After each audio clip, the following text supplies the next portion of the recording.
Amados, crianças de 2 a 11 anos, por favor, as tias as aguardam ali no fundo. Vocês são convidadas para o seu culto, o culto especial específico. Me aguarde que daqui a pouco eu estarei lá também. Que Deus, eu tenho certeza que vocês serão tão abençoados como nós que estamos aqui. Meu coração tem saudade. Oh, como é linda essa canção, né? Espírito Santo. Como eu gostaria, sabe? Deus não me deu o dom de cantar, eu não sei porquê, sabe? Embora eu tente. Eu quero dar boas-vindas a você que está aqui pela primeira, pela 10ª, pela 100ª ou pela 1000ª vez. Sejam muito bem-vindos, sintam-se abraçados por esta igreja. Sabe que para nós é um prazer tê-los aqui. CIBIT, a igreja que tem a pretensão de cuidar de você. Glória a Deus. Amados, vamos refletir um pouco no Evangelho segundo Marcos, capítulo 8, versículos 36 e 37. E o assunto que o Senhor vai compartilhar conosco, que vai nos levar a refletir com vocês. Cuidado, a sua alma pode estar em perigo. Mas pastor, eu vim para o pronto-socorro espiritual de Deus, eu vim justamente aqui que é o pronto-socorro e recebo essa notícia, cuidado, minha alma pode estar em perigo, mas como? Talvez você diga, mas eu já sou salvo, eu sou salva, eu não tenho nenhum perigo. E diz assim, a palavra que prevalece: pois que adianta o homem ganhar o mundo inteiro e perder a sua vida? Outra tradução diz a sua alma. O que daria o homem em troca da sua alma ou da sua vida? Oremos. Senhor nosso Deus, como é maravilhoso, como é renovador, regozijante estarmos aqui nessa noite, na casa do Senhor. Meu Deus, aqui estão milhares, almas, meu Deus, que foram compradas pelo precioso sangue de Jesus. Pessoas, meu Deus, que vieram aqui, trazidas pelo Espírito Santo do Senhor. Pessoas, meu Deus, que como eu, anseia, meu Deus, estar na Tua presença, bebendo da água da vida, comendo do pão da vida, e aos Teus pés, recebendo do Senhor, uma palavra que nos oriente, uma palavra, meu Deus, que dá um rumo certo para as nossas vidas, e uma palavra, Senhor, que nos anima, uma palavra, Senhor, que também nos leva a refletir. E nessa noite, Senhor, nós nos colocamos inteiramente nas mãos do Senhor. Declaramos, Senhor, a nossa completa e total dependência do Senhor. Confiamos em Ti, Espírito Santo. O Senhor é o nosso mestre, o Senhor é o nosso ajudador, o Senhor é o nosso guia, o Senhor é o nosso consolador e o nosso professor por excelência. Por isso, Espírito Santo, venha nos iluminar, venha abrir o nosso entendimento, para que nós possamos compreender o que o Senhor vai falar conosco, mediante esse texto, e mediante o assunto que assim o Senhor propôs ao nosso coração. A Ti nós tributamos todo louvor, toda honra, toda glória. Essa é a Tua hora, essa é a Tua igreja. Tu tens total liberdade de agir no nosso meio. E na autoridade do nome de Jesus, nós repreendemos todo espírito contrário, todo espírito de distração, de contenda, todo espírito que tenta impedir, está repreendido, está impedido de atuar neste recinto sagrado, pelo poder do nome de Jesus. Somente o teu Espírito, Senhor, haja neste lugar, para a honra e para a glória do nome de Jesus, nós oramos agradecidos. Amém. Cuidado, a sua alma pode estar em perigo. Esse é um texto que geralmente a gente lê para os de fora. Esse é um texto para os outros. Existem alguns textos na Bíblia que parece que eles foram escritos para outros. Não é para mim, não é para nós, não é para a nossa comunidade de fé. Esse é aquele texto que às vezes se diz com prazer para aquele marido renitente, que tanto convida para vir o culto e não quer vir, dá alguma desculpa e resiste em vir. Esse é um texto que às vezes nós temos o prazer de recitar para aquele chefe que está no nosso pé, querendo que nós trabalhemos mais, produzimos mais, a empresa precisa produzir mais, você precisa se dar mais de você. Esse é aquele texto que falamos com prazer, para aquela pessoa que a gente não tem muita simpatia e que no nosso modo de pensar, ela está perdida. Em resumo, esse é o texto para os outros. Não é para nós, não é para mim. Mas a pergunta é, para quem Jesus falou esse texto? A quem Jesus disse isso? Será que foi só para as pessoas de fora? Será que não foi também para os seus discípulos? Será que não foi também para a multidão que o acompanhava, ou as multidões que o acompanhavam? Ou será que Jesus deixou, como se fosse vocês aqui, virou as costas e voltou para os perdidos, voltou para os mundo imundo, voltou para os pervertidos do universo, voltou para os que não querem nada com Deus? Olha, vocês vão perder a sua alma, porque vocês estão querendo ganhar o mundo, seu pensamento está no mundo, o seu coração está no mundo, por isso, vocês estão perdendo a sua alma. Amados, estamos diante de uma questão emblemática, crucial. Isto porque trata-se de questões abstratas, onde emoções e espiritualidade se fundem. Na intenção de ganhar o mundo, corremos o risco de perder a alma, seja no âmbito espiritual ou emocional. A alma tem duplo sentido nesse contexto psicológico e espiritual. Por isso é que vem a pergunta: o que daria o homem em troca da sua alma? Mas talvez você me pergunte, ou pergunte a você mesmo: que é a alma? Corro mesmo o risco de perdê-la? A alma é psique, é a sede das emoções, do prazer, da sensibilidade, das percepções. A alma é esse nervo exposto do meu espírito, por cujos canais viajam sentimentos dos mais belos aos mais terríveis. É a alma que faz a conexão entre a minha materialidade e a minha imaterialidade. Entre o meu ser humano e o ser divino que habita dentro de mim. Aí, queridos, nós podemos pensar entre a superficialidade e o mais profundo do nosso ser. Entre as coisas mais triviais, entre as coisas mais superficiais e aquelas mais profundas, ou profunda, melhor dizendo, que às vezes a gente até resiste em não pensar, em não lembrar dessas coisas. O mundo ao qual Jesus se refere não é o mundo criação divina, nem o mundo sociedade organizada, mas o mundo sistema.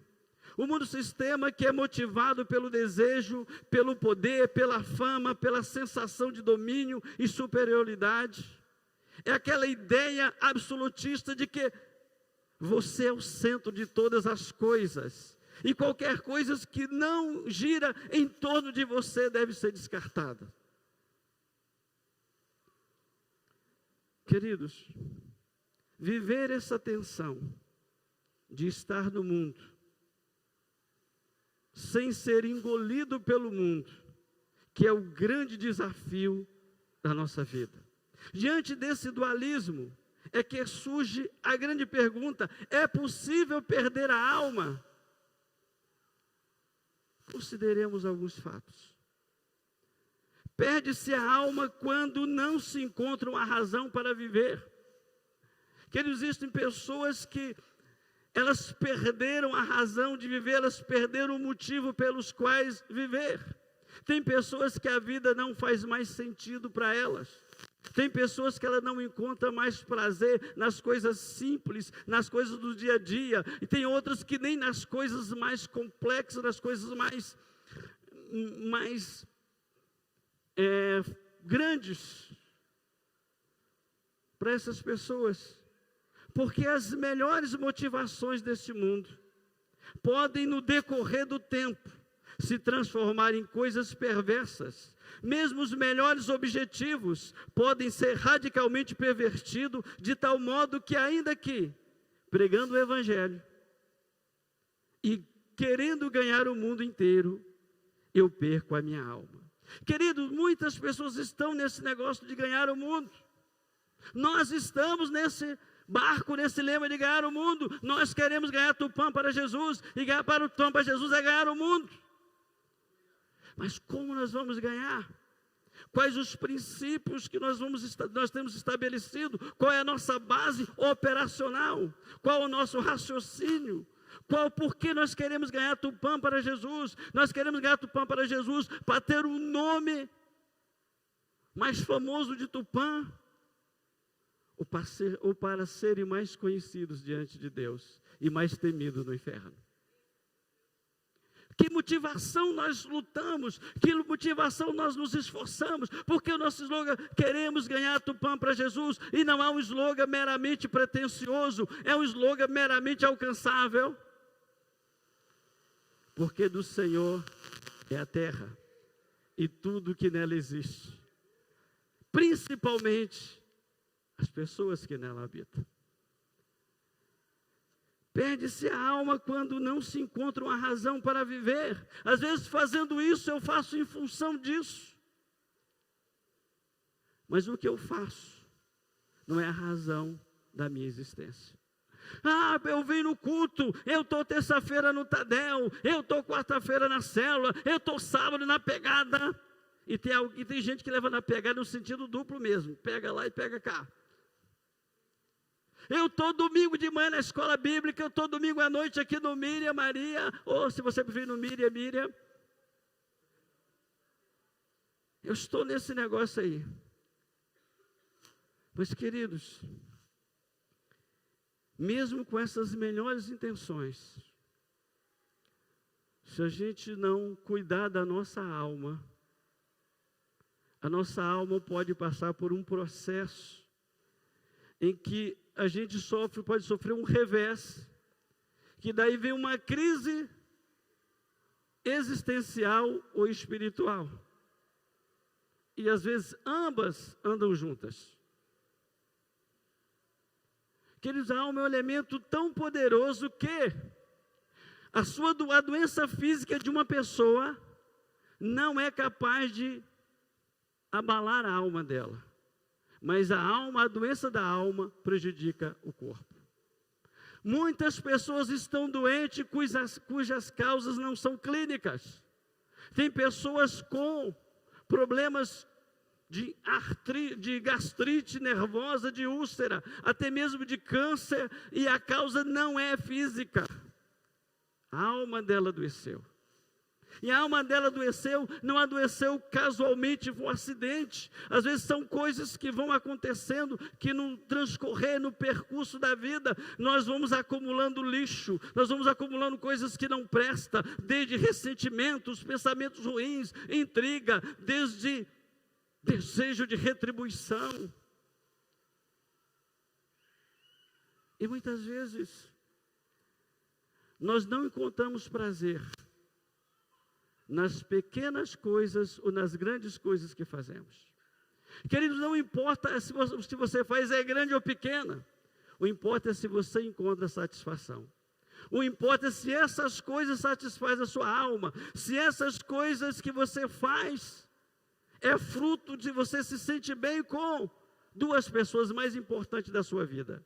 Ah, pastor, então já sei, meu pai e minha mãe, meu filho e minha esposa. Lamento dizer, mas não são. Você e Deus.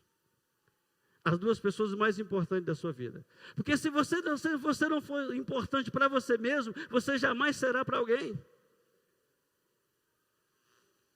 Se você não estiver satisfeita consigo mesmo, se você não estiver satisfeita com a vida que você leva espiritual, se Deus não está no centro, se Deus não ocupa o lugar dele, cedo ou tarde, você não vai encontrar uma razão para viver.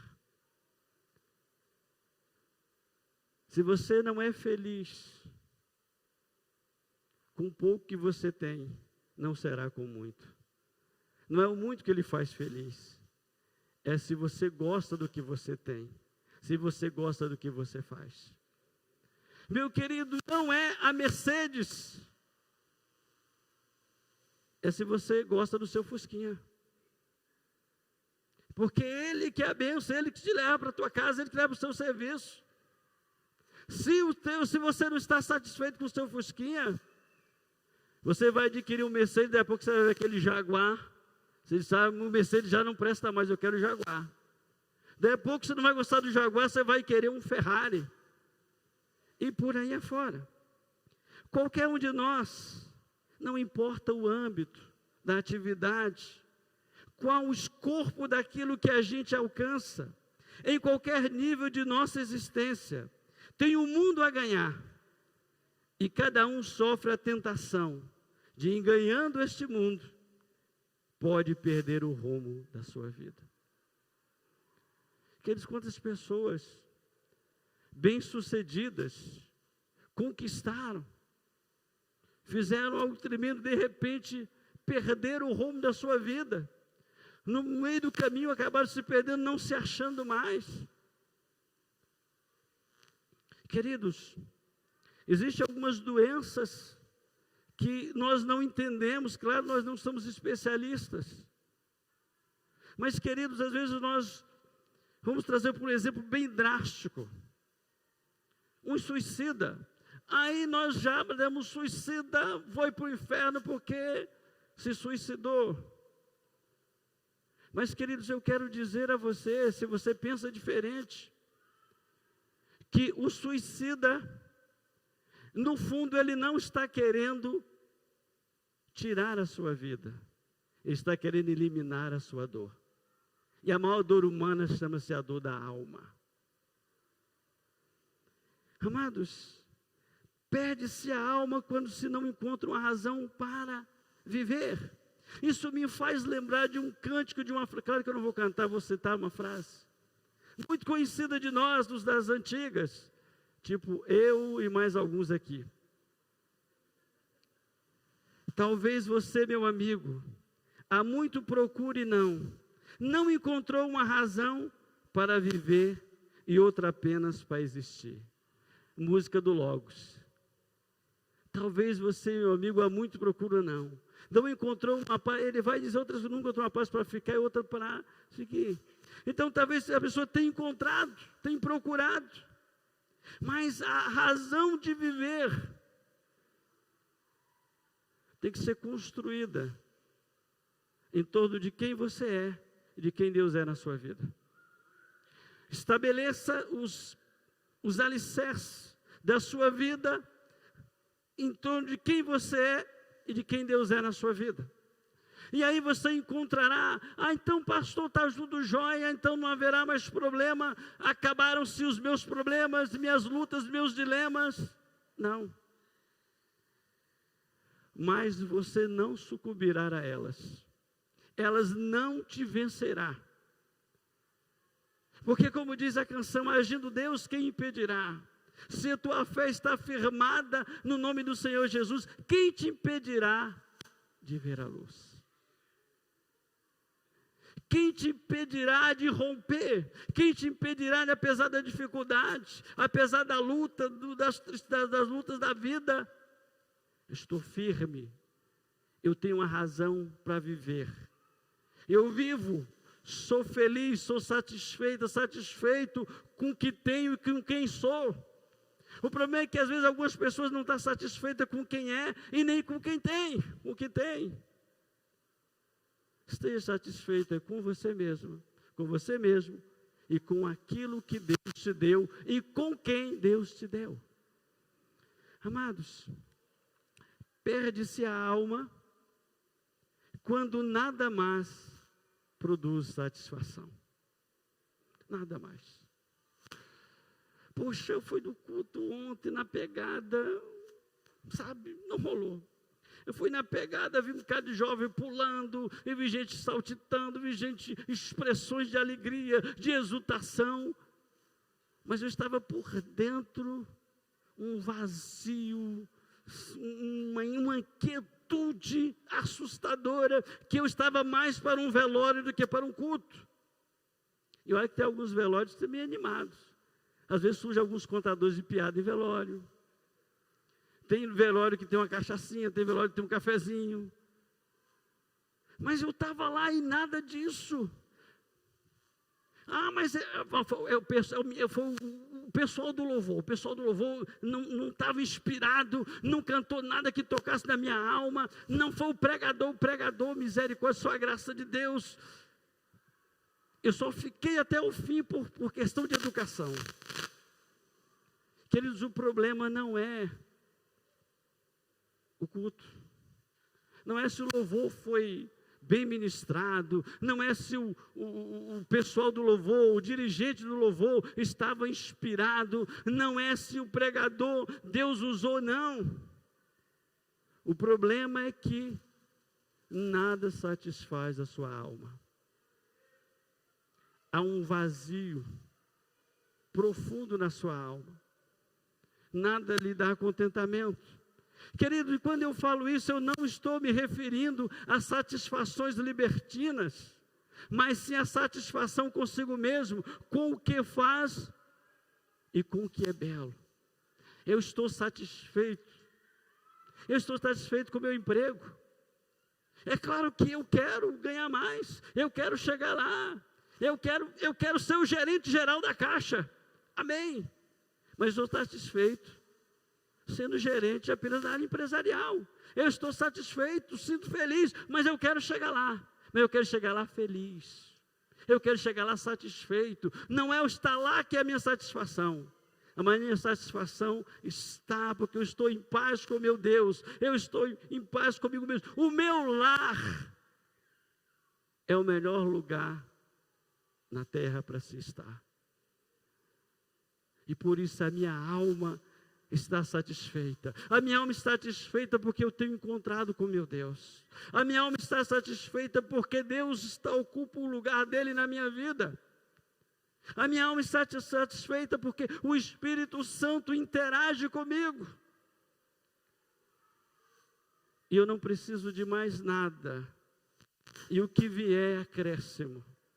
O que vier não depende da minha satisfação. O que vier não é o que me trará satisfação. Completará a minha satisfação. Ajudará em alguma coisa. Mas não é tudo. Existem pessoas que a vida simplesmente não tem sentido algum. Para elas tanto faz continuar vivas ou não. Queridos, eu já encontrei com pessoas, já conversei com pessoas que para elas a melhor coisa seria a morte a encontrasse. Eu já conversei com pessoas que a vida não faz o menor sentido, ela não vejo nada. Sabe por que isso, queridos? Porque no percurso da vida, a pessoa foi perdendo os referenciais, a pessoa foi se deixando levar pelo desgosto, a pessoa foi se deixando levar pelas tristezas, pelas mágoas, os ferimentos começaram a machucar e começaram a crescer dentro dela e ela não reagiu. Aliás, num processo terapêutico, o paciente é muito importante no processo de recuperação. O paciente tem que querer o tratamento e tem que reagir. Não tem um bom psicanalista que resolva um problema de quem não quer que resolva, de quem não deseja, de quem não se posiciona. No processo de cura terapêutica, você é o melhor remédio. Seu posicionamento, sua vontade. Eu vou sair dessa, eu vou superar isso. Mas, queridos, às vezes, isso não acontece. E eu quero citar aqui a frase de um filósofo, Dostoiévski. Soube tocar o coração do seu amigo até atingir as cordas mais profundas e suscitar nela a primeira sensação, ainda indefinida, daquela melancolia eterna e sagrada que uma alma escolhida, e uma vez tendo-a experimentado e conhecido, nunca mais trocaria por uma satisfação barata.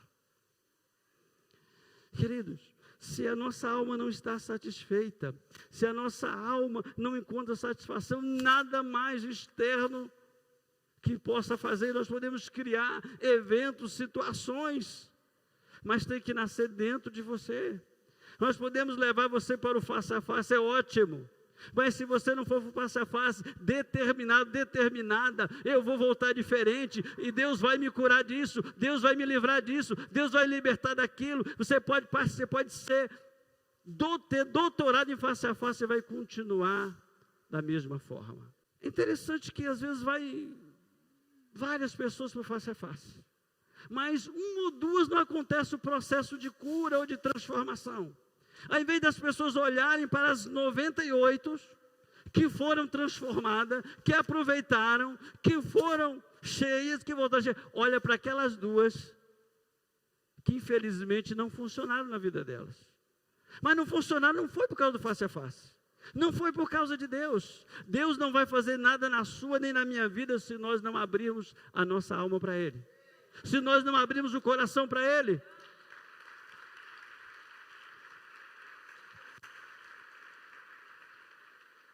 Não dá mais certo, eu nasci para isso mesmo, eu sou uma pessoa infeliz, não tem mais jeito, sabe?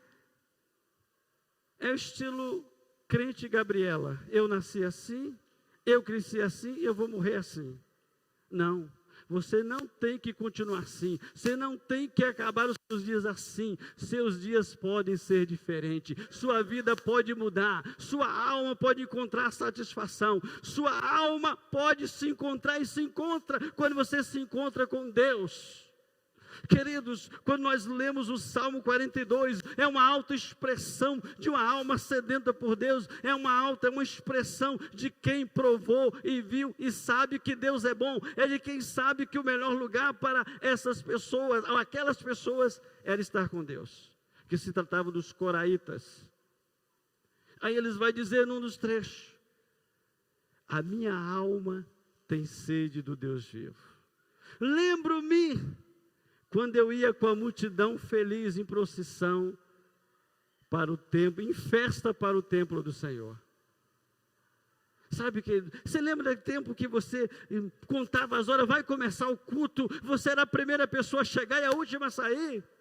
Você se lembra o tempo que o seu trabalho, você gostava do trabalho que você fazia, você trabalhava, não sentia cansaço nem aborrecimento, o chefe não era aquela pessoa que parece sua inimiga. O trabalho não era enfadonho, o estudo não era enfadonho. mas alguma coisa aconteceu, que talvez para alguns, o ambiente de trabalho, o ambiente de estudo, o ambiente familiar, o ambiente igrejeiro, já não é mais um lugar bom de se estar, que produz a satisfação, que renova as forças, que alegra a alma, que a alma se extasia e que a alma se derrama diante do Senhor. E qual é o problema? O problema está nesses ambientes? Não. Talvez esses ambientes contribuam, mas contribua porque eu permiti, você permitiu, que alguma coisa fosse nascendo, criando raízes e gerando insatisfação. E agora como vou lidar com ela? Como eu posso lidar com ela? Com a minha insatisfação? Como? Queridos, eu gosto dos Salmos. Claro que eu gosto de toda a Bíblia. Mas eu entendo a Bíblia como um receituário do grande médico do universo. Em cada livro da Bíblia tem um receituário para um determinado problema de um paciente. Se você está melancólico, se você está olhando para a circunstância e procurando encontrar alguma coisa que te dê uma expectativa ou perspectiva de mudar ou de melhorar, você precisa se assentar-se com o profeta Jeremias, que ele vai dizer para você: quero trazer à memória aquilo que pode me dar esperança. Eu não quero olhar para esse caos, eu não quero olhar para essa cena de destruição, eu quero encher a minha alma de esperança, porque é nessa esperança que eu vou me levantar. Eu quero olhar na frente, porque atrás eu sei que o que já aconteceu. Então, queridos,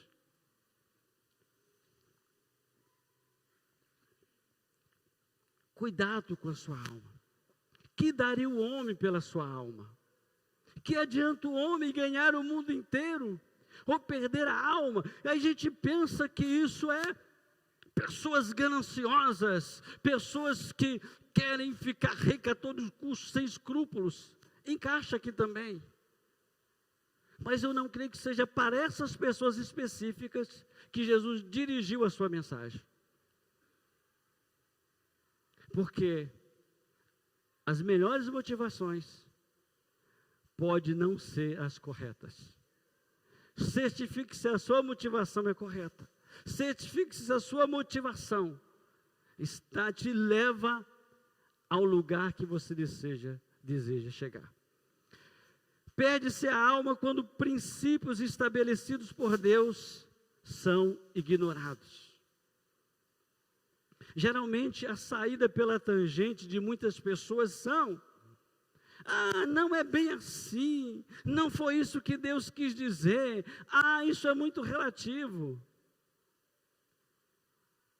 Isto para tentar explicar ou se convencer de que não é necessário observar, viver sobre os princípios estabelecidos por Deus. Aí vem a chamada relatividade. Isso é muito relativo, isso depende de como você compreende, depende de como você interpreta. Eu interpreto de outro jeito. Queridos, Deus não negocia os seus princípios. Os princípios do Senhor não são relativos, são absolutos.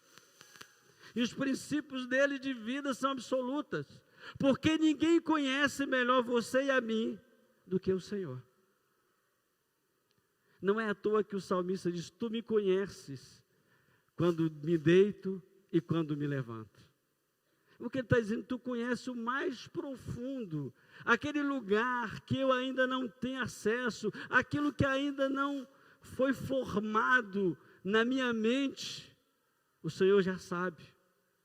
O Senhor me conhece melhor, e eu não quero ignorar os teus princípios. Ignorar os princípios de Deus é tipo um suicida. Ignorar os princípios de Deus é tipo ignorar aquilo que Deus criou para a nossa proteção, bem-estar e segurança.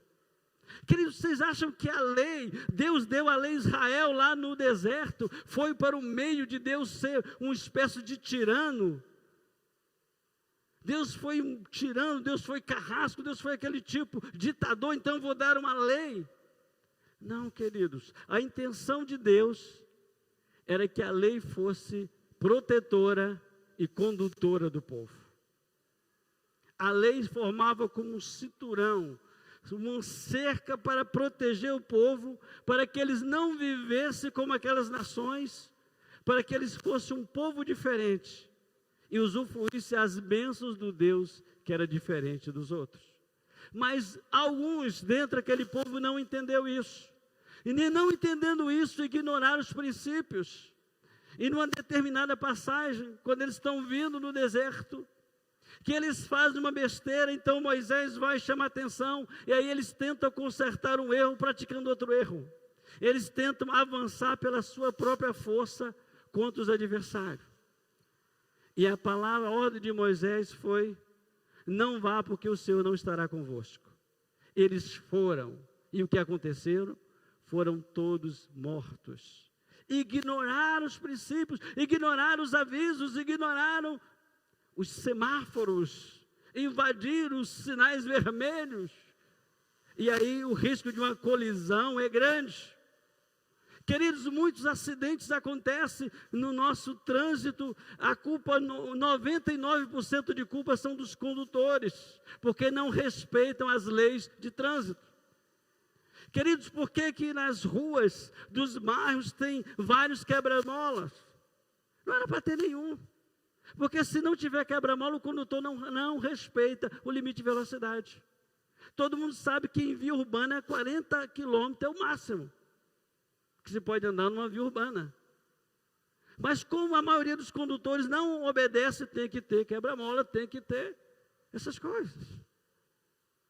Então, queridos, os quebra-molas, na palavra de Deus, para mim e para a sua vida, é uma medida protetiva para a sua vida, para a minha vida e para a vida de outros. É Deus evitando o precipício, Deus evitando acidentes de percurso na nossa vida. Então, queridos, aí as pessoas pensam, isso é relativo, não foi bem assim que Deus quis falar. E esse não foi bem assim, esse será, isso começou lá no Éden. A serpente disse: foi assim que Deus disse. Ela está insinuando, você não entendeu bem. Não foi isso que Deus disse, não é bem desse jeito. Vamos refletir um pouquinho, vamos encontrar aqui uma brecha. E às vezes acontece isso. Perde-se a alma quando princípios estabelecidos por Deus são ignorados. Queridos, e a palavra de Deus tem princípios de vida. O Senhor disse a um homem chamado Abraham: ser perfeito e anda na minha presença. E ele é chamado amigo de Deus. Se você quer ser chamada, amigo e amiga de Deus, anda na presença do Senhor. O Senhor vai dizer: achei Davi, um homem segundo o meu coração, mas como pastor, um homem que quebrou 3 princípios. Ele quebrou a lei, não cobiçarás, ele quebrou, não matarás, ele quebrou, não adulterarás, 3 mandamentos em sequência. E é um homem segundo o coração de Deus. Quando você lê o Salmo 51, você vai entender porque ele é um homem segundo o coração, ou foi um homem segundo o coração de Deus. Que quando ele se despertou para a besteira que havia feito, então ele se quebrantou diante de Deus. E tem uma das mais belas orações na Bíblia. Ele diz: contra ti somente pequei, e fiz o que era mal aos teus olhos. Perdoa a minha transgressão. Sei que tu serás justo no teu julgar.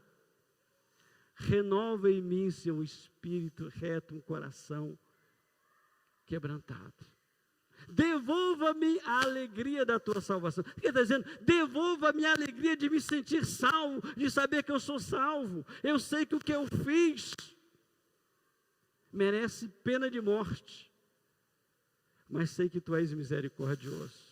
E eu apelo para a tua misericórdia. E eu quero ter a alegria que eu já tive de ser uma pessoa salva, de sentir essa alegria da tua presença. Queridos, muitos aqui são felizes e talvez não saibam o quanto é feliz. Ah, pastor, você está aí em cima, você não sabe o meu dia a dia, você nem sabe quem eu sou, você não sabe o que eu vivo. Eu quero dizer a você, que por mais difícil que estejam as coisas para você, por mais que seja a sua luta, tem gente que gostaria de estar no seu lugar. A situação delas são piores do que a sua. Tem gente que daria tudo para ter levantado do leito hoje e não levantou. Tem gente que daria tudo para ver a luz do dia e não viu, porque não enxerga. Tem gente que, se pudesse, teria acordado hoje, mas não acordaram, porque morreram. E pela graça de Deus, você está aqui são e salvo, feliz na presença de Deus, com as suas lutas é verdade, mas tem um Deus poderoso, tem um Senhor ao seu lado, tem uma força que lhe motiva, chamado Espírito Santo, na sua vida. Queridos, perde-se a alma quando a vontade humana entra em colisão com a vontade de Deus. Pastor, isso é possível? Quer dizer que são dois carros em alta velocidade em direção contrária e... É isso, pastor, essa colisão que nós assistimos. Aliás, vou falar em colisão, tem pessoas que são suicidas impotenciais. Um dia um amigo estava vendo os vídeos de motoqueiro por aí, nada contra os motoqueiros, os responsáveis, mas os irresponsáveis. Gente, eles gravaram um vídeo de desgraça, os caras em alta velocidade, alta destruição. Primeiro, eu digo, já não dá para me assistir mais. Tem gente que anda em alta velocidade, prestes ao precipício. Da mesma forma que alguns motoristas andam em alta velocidade, sujeitos a colisões, seja com outro carro que vem na direção contrária, ou de repente perde a direção e sai da estrada, da pista.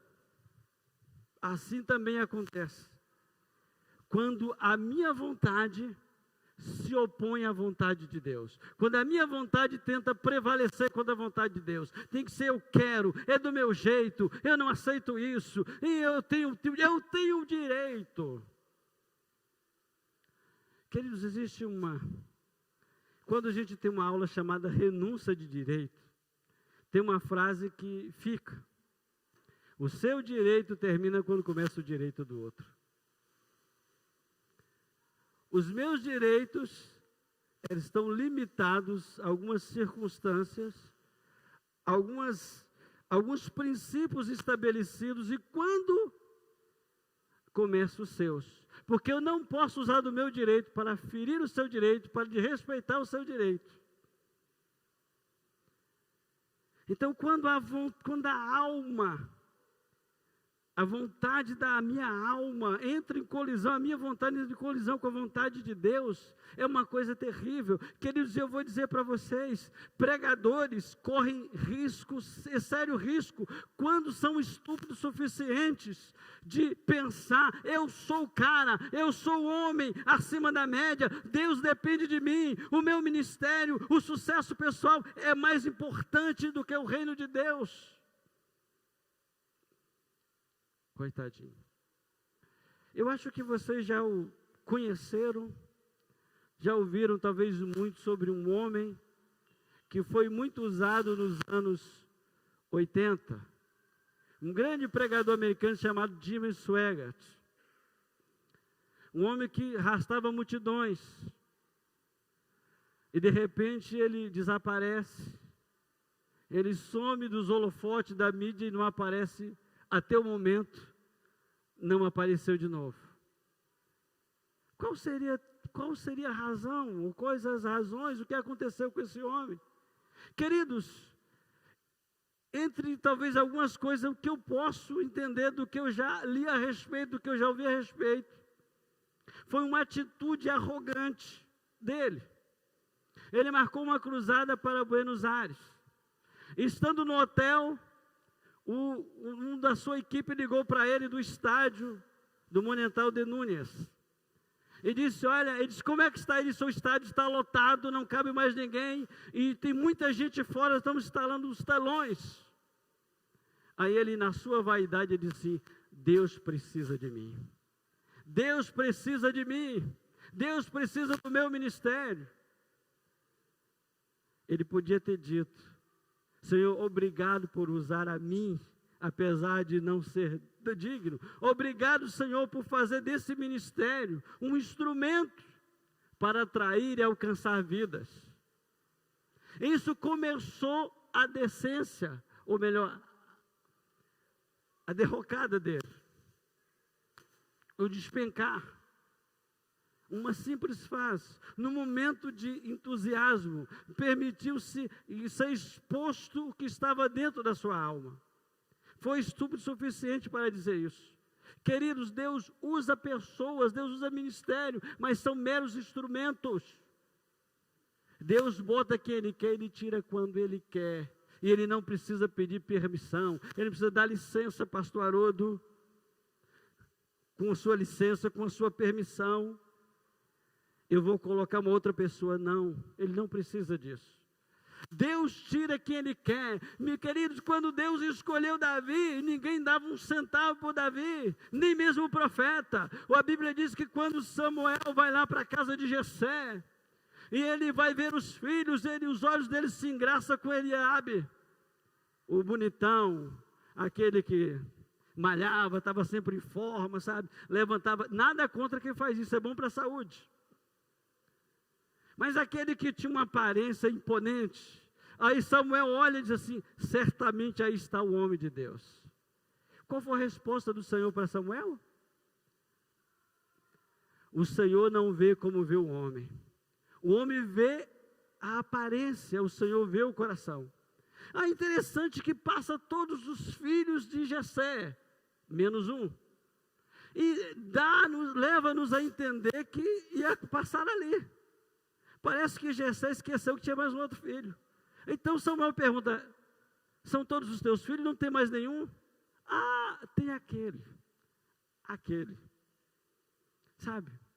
Aquela irmãzinha é ela.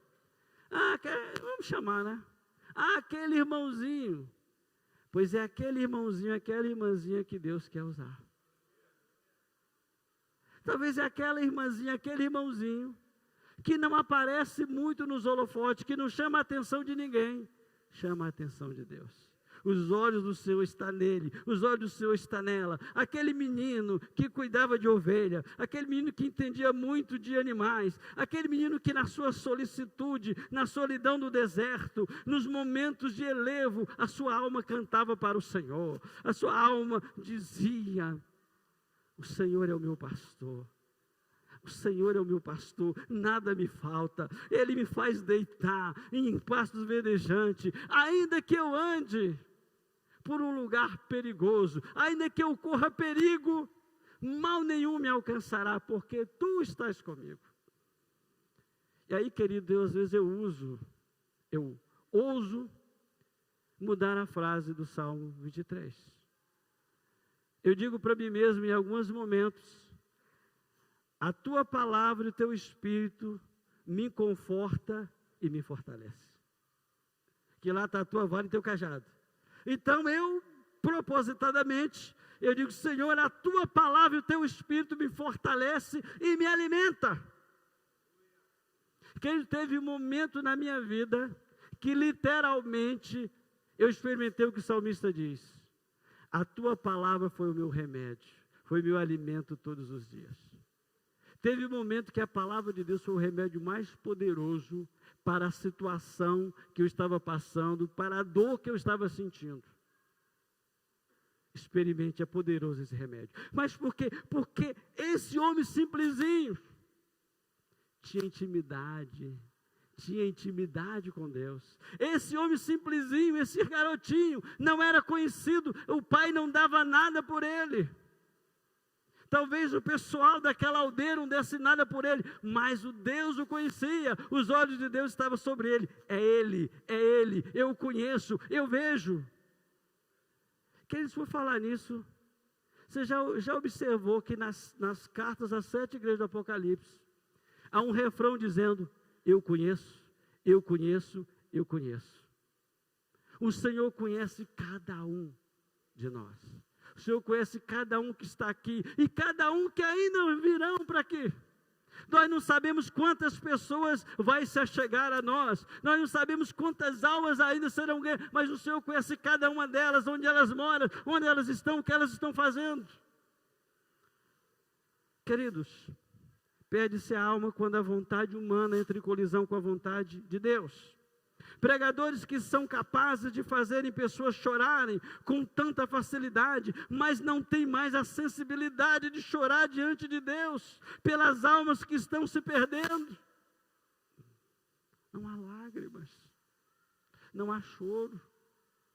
Parece que as almas não valem mais nada. Parece que as pessoas estão indo, é como se fossem objetos descartáveis.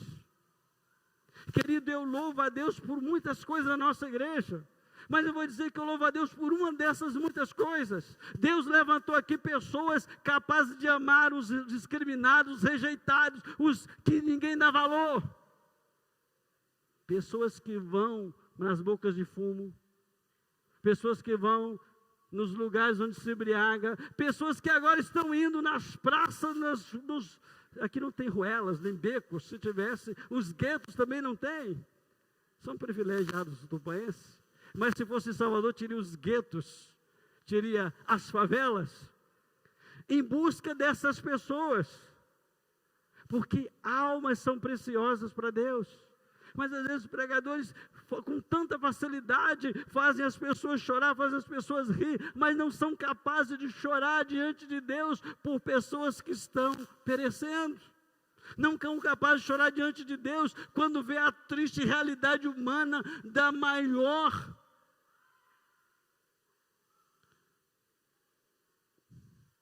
que está acontecendo. Da maior imigração de toda a história.